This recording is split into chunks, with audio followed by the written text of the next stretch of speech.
guys, for today's video, magluluto tayo ng sarsyadong isda. Ito yung kamatis natin, bawang, sibuyas. Magsimula na tayo sa mantika. Maglalagay ko na yung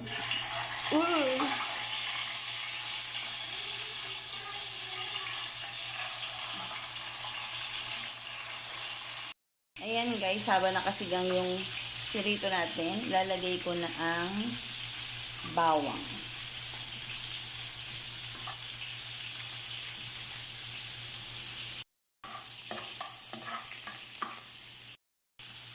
Isunod ko na agad ang sibuyas.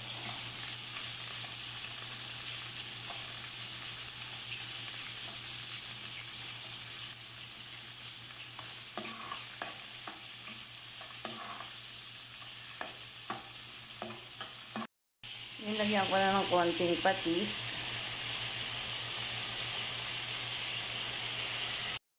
Lagay ko na rin guys yung kamatis.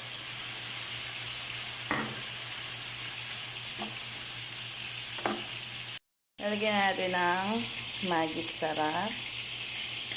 Naglalagay din pala akong konting paminta. Yan, halo lang ng halo.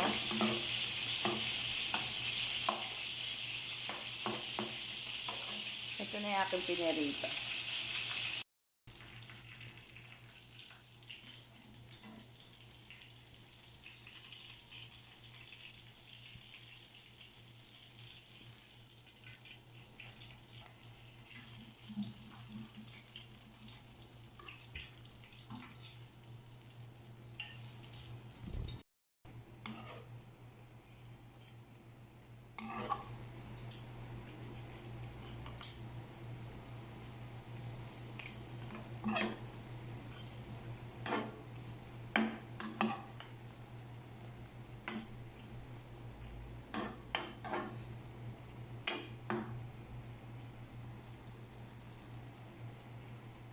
Sarsyadong isda.